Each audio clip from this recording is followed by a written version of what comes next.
Hey everyone, we're going to do a practice here today to help us transition into the autumn season.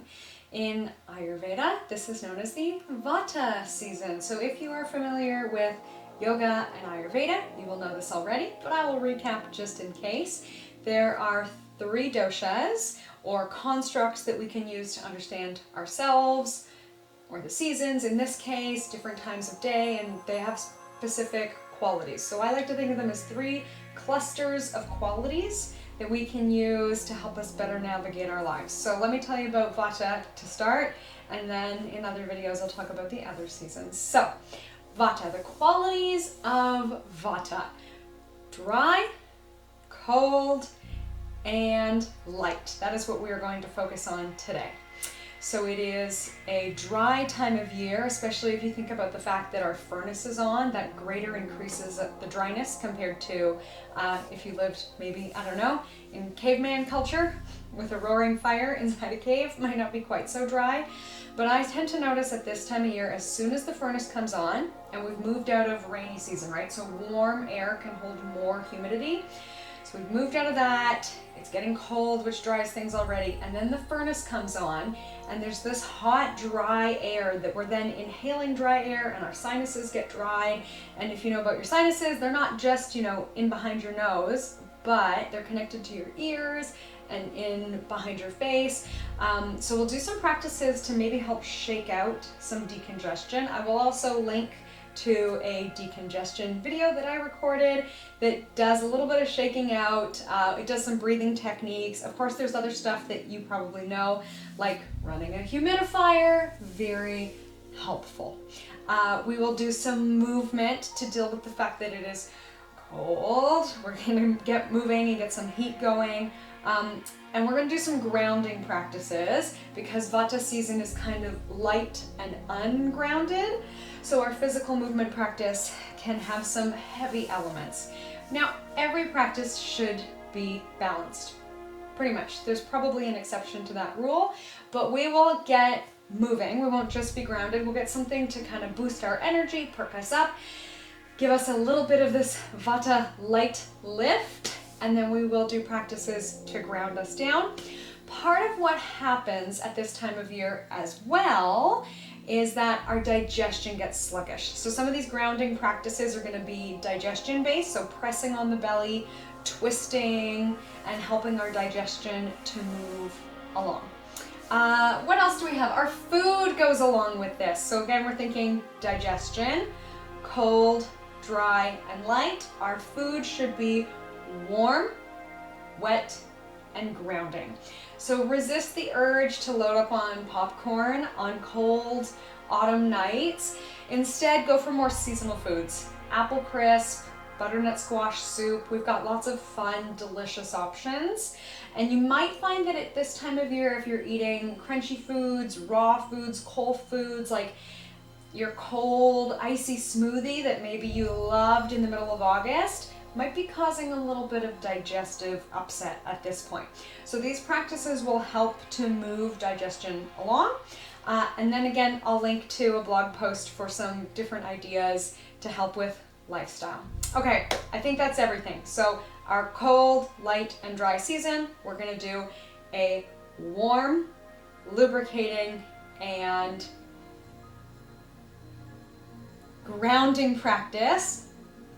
And we are also going to be doing circular movements or rocking movements. So things like this that we already know are good for lubricating our joints, we'll be doing throughout in the body. Okay, we're going to stay warm and wet. Grab a drink if you would like, and then we'll start seated on our mats. We will begin with alternate nostril breathing. So a great balancing and grounding practice with the added benefit of clearing up our sinuses and decongesting. When I first started doing alternate nostril breathing, I found that I would be quite congested and have trouble getting it going. And then the thing that is so lucky about me is I thought, well, why don't I do alternate nostril breathing with all my yoga classes? So I started doing it all the time. I was kind of forced to because I told my students we would be doing it. And then what happened? One day, I just conditioned my body figured it out. As soon as I start now, my nose starts to run. It can kind of clear out. Again, we're thinking about dryness in the air. We don't want to further dry our sinuses like we might by taking a decongestant. We want things to be allowed to drain. So let's do our alternate nostril breathing. Traditionally, it's done like a surfer dude, and we can take 2 fingers to the forehead. I will show you with 1 finger of each hand, so it's a little bit easier for you to watch, and I will mirror you, which makes things a wild ride for me and my brain, but we'll figure it out. So this is how I think of it. Plug 1 nostril, take a breath in, plug the other nostril, breathe out. Breathe in, and switch.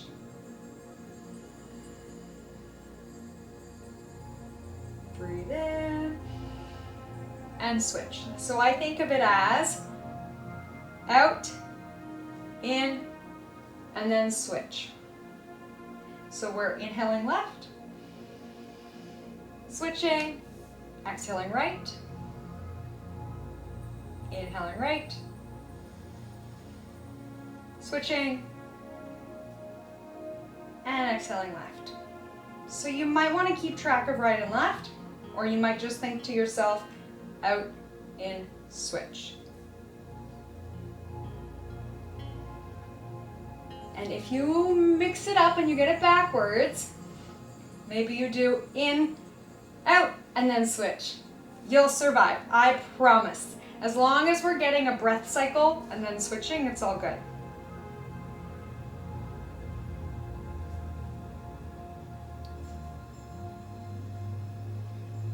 And we're supposed to start every day by doing this for 2 minutes. Out, in, switch.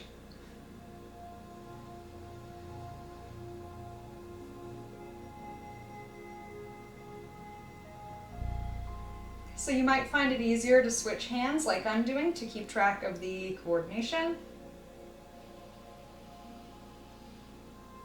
Or to further promote our cross-body, cross-brain activity, if you are right-handed, try it with your left hand. So let's do our non-dominant hand. We can use thumb and pinky to block a nostril, and the same thing that we've been doing. Out, in, switch.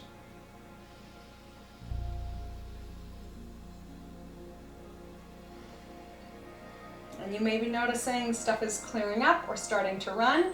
That's okay. Don't resist that kind of biological urge. If it starts to flow, let it flow. Let's do a couple more rounds.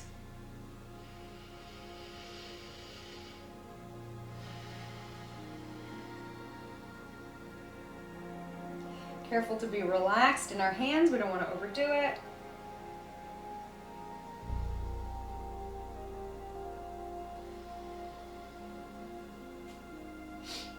Technically, we are supposed to finish on an exhale so that we have completed an even number of cycles. And then let's bring it back to center and just notice what effect that had on you. Keep that in mind. If you found that particularly helpful, you might want to add that to your daily routine.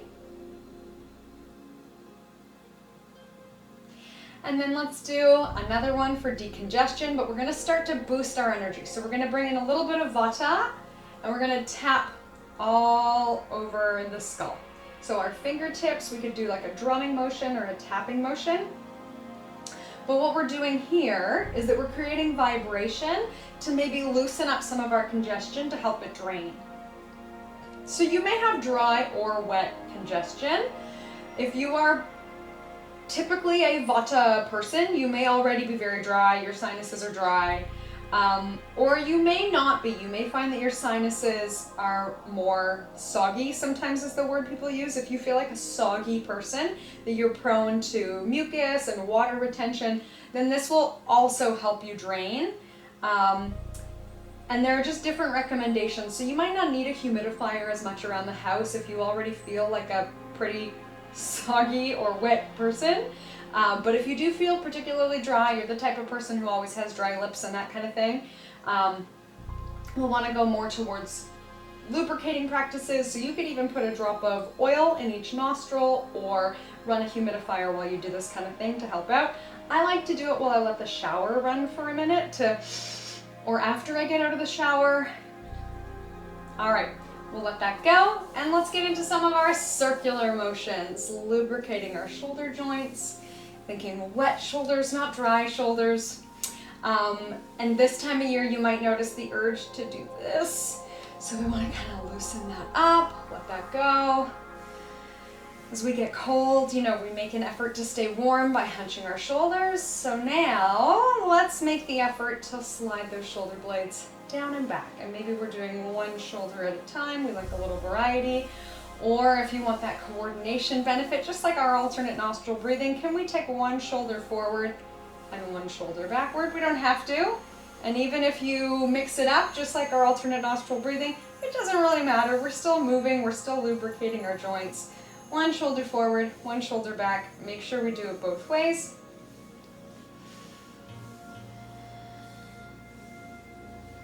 And then let's slide both shoulders down and back. We'll do a little bit of warming and heating. So we're going to draw our core in. Not too tight, we need to be able to breathe, but we're going to use our core muscles, the large muscles of our abs and our back, to get us into rotation. So let's take our fingertips to our shoulders to help maintain this open shape that we just promoted with our shoulder rolls, and we'll twist side to side. So here's where we're going to go. We're going to inhale, and then we turn twist, we exhale. Inhale, turn twist, and exhale. So go at your own pace, but we're starting to build heat, and we're lubricating all of the joints of our spine. So we can consider this a circular motion. We are twisting the body. There is a saying in the movement world, we say motion is lotion. So we can picture that here. We are putting lotion on parts of our torso, or you might like to picture from The Wizard of Oz, the Tin Woodsman getting the oil can treatment. All right, let's go once more each way. If you remember which side you started on, make it match. We'll finish on the other side. We'll come back through center. We can let that go. And it might feel nice to do some circles with the head too. We've loosened up our shoulders. And you might find in turn that the neck wants to go as well.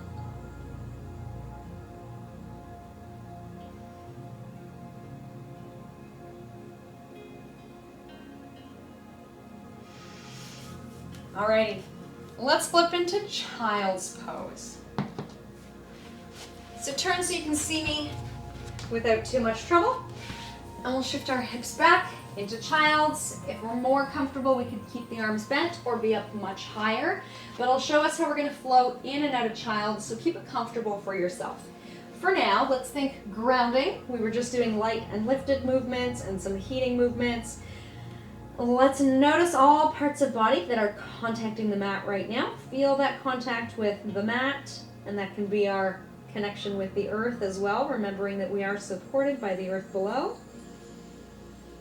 And we'll hold on to this grounding energy to bring some weight into our bodies, so we're not just flopping around in this next move. We'll come forward into a kneeling plank. And then we're shifting back into child. So that's our front and back flow. Maybe feeling loosening up in our shoulders, knees and hips. And if you are feeling quite cranky in this range of motion, feel free to do a much smaller range of motion. So we could even do this kind of rocking back and forth, a really small range of motion. And if we go for it in a larger range of motion, we get similar kinds of benefits. So every time that the belly presses into the thighs, we are stimulating digestion, hopefully moving our food along. And any kind of movement and exercise can signal the body to engage in peristalsis, so our food does move through and digest. As we're sitting back, we get some stretch in the ankles, which is really nice for a time of year where we wear heavy boots and our ankles don't get a lot of movement. And again, we are building body heat, aren't we? All right, let's do one more here. And then it's up to you. We can sit back into child's, or we may prefer downward facing dog, yogi's choice. And in either pose, we can invite in some movement, but let's remember that contact we have with the earth, feeling grounded and supported from beneath us.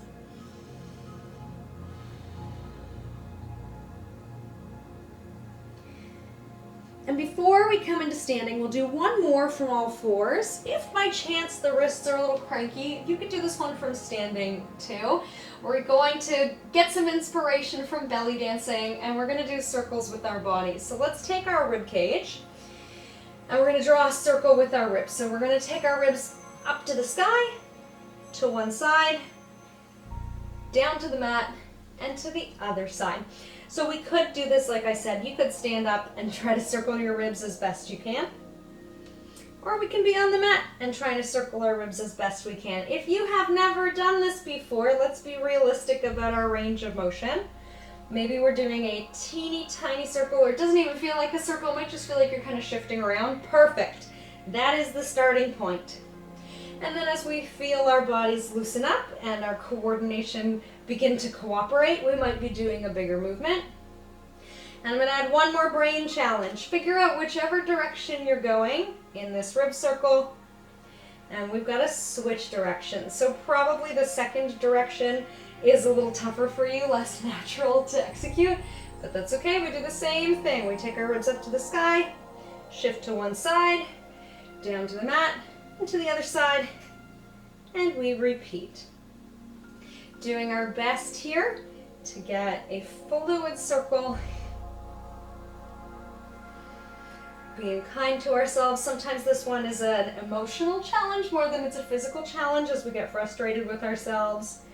But at the end of the day, whether our circle looks big and beautiful or not, we're still getting all the body benefits to balance our vata energy. Grounded into the mat. Circular movements to lubricate our joints, warming our bodies. We're in good shape. All right, we will let this go. Come back through center. Find a moment of neutral. Pull our core muscles in. Keep building that core fire. And let's do one more that helps to maintain our range of motion in our shoulders. Again, we'll do this standing, but let's reach forward with one hand, strengthening the back of our shoulders. And we'll do it to the other side. Reaching forward, strengthening the back of our shoulders, an area that can often we lose range of motion over the winter. And then we can finally come into standing, as I said we would. Maybe we want to move through forward fold as we get there. Coming into standing, however it works best for you. We could give our head a little shake, maybe swaying. And when we're ready, here we go, let's come all the way to the top. And we are here. All right, let's do as we just did on the mat, but standing. We'll take one arm up at a time, and then we'll switch. Loosening up our shoulders again, right? So as we wear our heavy coats and we get kind of stuck here, we lose this open feeling. And I want to give us a little bit of work to maintain it.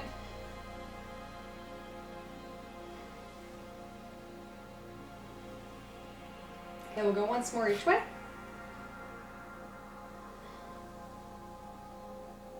And we'll release. Let's keep going with this, but I'll give us the option for some power. So if we want to build a lot of heat, we're going to take ourselves downhill skiing. Let's do it the more relaxed way to begin. So we'll sit down and back into chair pose. And then if it feels okay, at the top of the range of motion, we'll simply reach the arms overhead as we've been warming up. At the bottom range of motion, we pull down like we're downhill skiing, and then we reach up. All right, that's our pattern, and if we really love chair pose and we're feeling warm, go for it.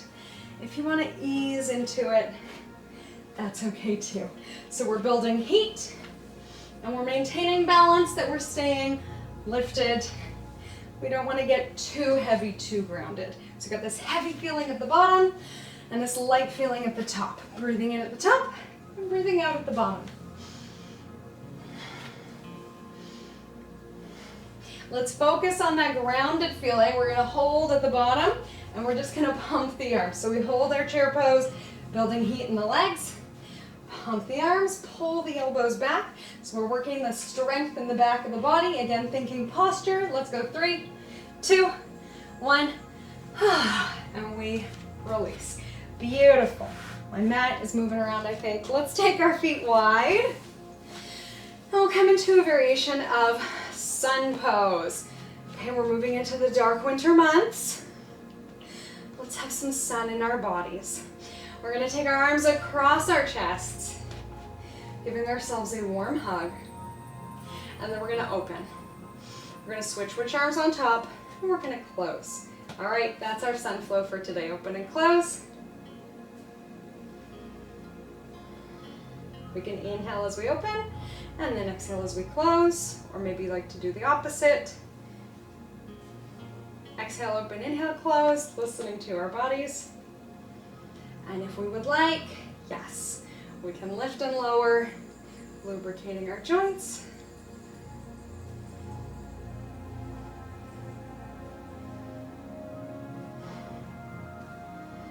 Heavy and grounded in the lower body, we're working on a theme.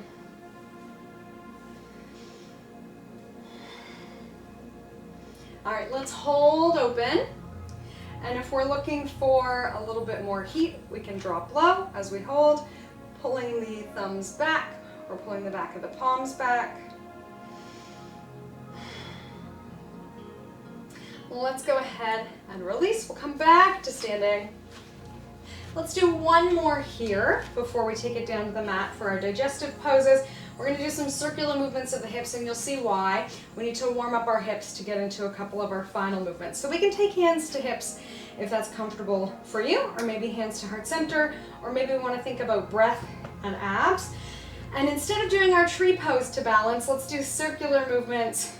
We're going to bring one leg up and around.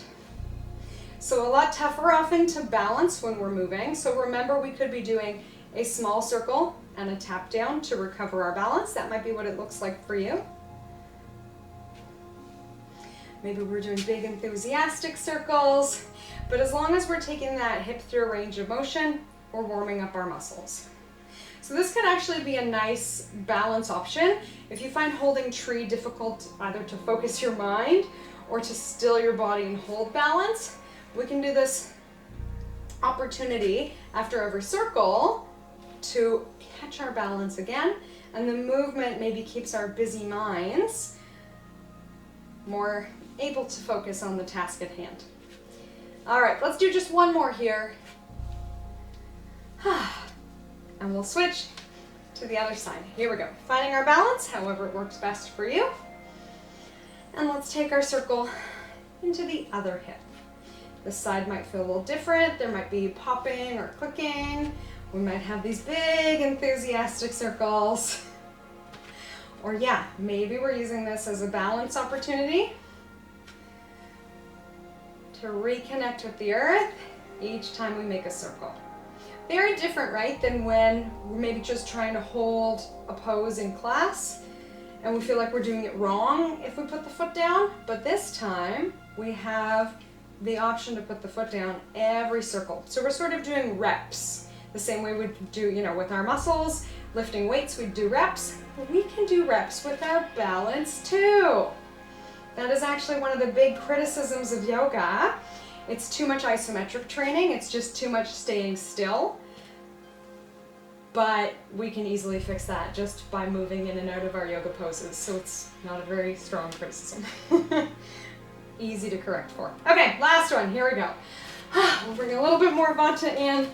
Shake it out. We might want to bring the energy up a little bit more. And then let's ground our energy down here. So strong and stable like a mountain. We're going to inhale up. And then not the world's biggest circle. Let's exhale down, grounding our energy towards the earth.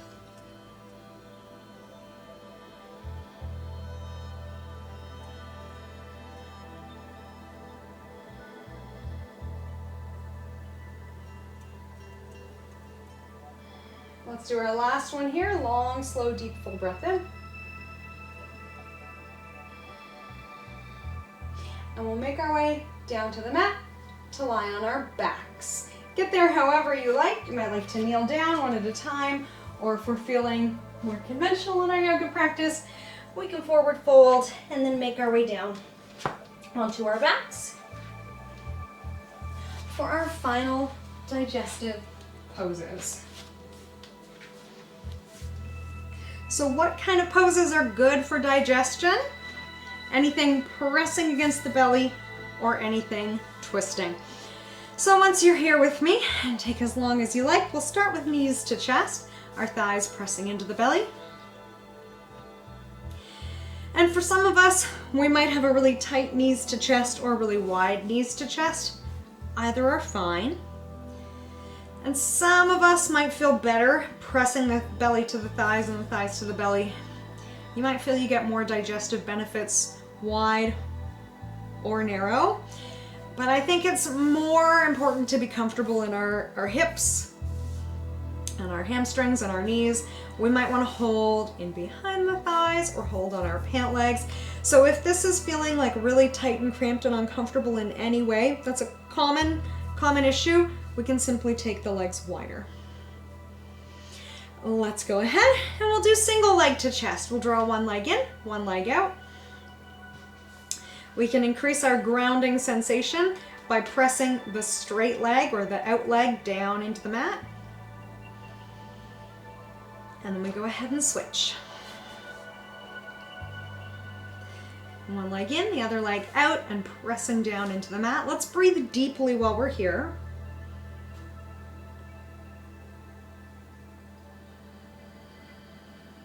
And we keep switching. We may be really aware of the movement of breath. Thigh into belly and belly into thigh. So for some people, that's an easier way to focus their mind during breath practices, is to feel the physical movement of the torso. You might like to use counting to keep your mind focused on the breath.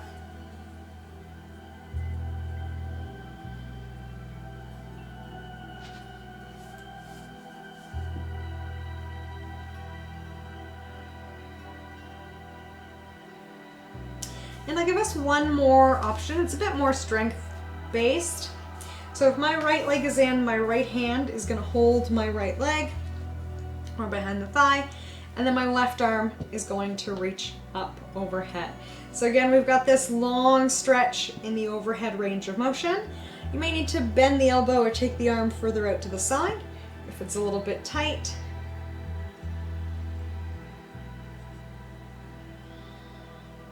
And then we go ahead and switch sides. Opposite leg in, opposite leg out. If it's my left leg that's bent, it's my right arm overhead, lengthening through. So we have opposites in the pose, that we're pressing on the left side and open on the right side, which again may help the movement of digestion. We'll go once more each way. And could we do this with a much smaller range of motion? The foot resting on the mat? Yeah, sure, why not? Or only coming halfway in? Yeah, excellent, it's all good. As any approximation gets us moving.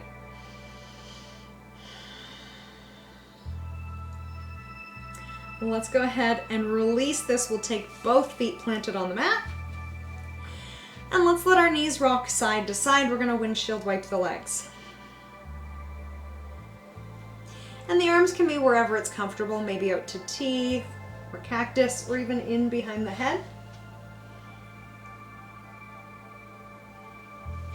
And we can go for a slow and gentle twist.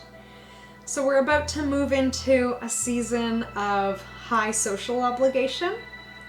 So we might think that we're getting pulled in many directions and the pressure to perform and do many different things at top speed. How about we let this slow windshield wipe side to side allow us to slow our minds, slow our bodies. And I like to think our legs are waving side to side. We could think about embodying the qualities of an ocean wave, coming and going unhurried. And what happens when the waves of the ocean get sped up? We have too much air, they start to crash, right? Now it may be very beautiful to see the waves crashing into the beach in terms of the ocean, but not in terms of ourselves, right? We don't want to be stirred up, crashing all over the place. We want to be slow, undulating ocean waves. Feel free to take a rest from this movement. Otherwise, if we're okay with it, let's embody the qualities of an ocean. Slow and not too breezy. Quality of moisture, fluid movement, being in the flow. We can let our breath come and go, also unhurried.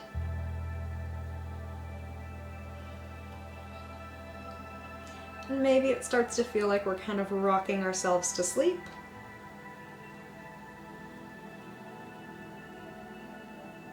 And I'll give us the option if we want to come into a much deeper twist. We can bring one leg across to stack. And pause. And we can take it the other direction as well. You can probably see me a bit better on this side. Coming into a deeper twist.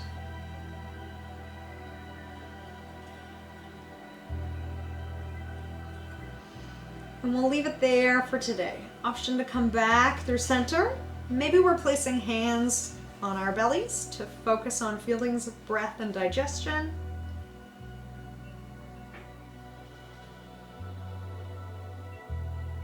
Or maybe simply coming into final relaxation. But we know this time of year is the chilly time of year, so careful not to be here so long so as to get cold. Pausing just for a mindful moment, a break in your day.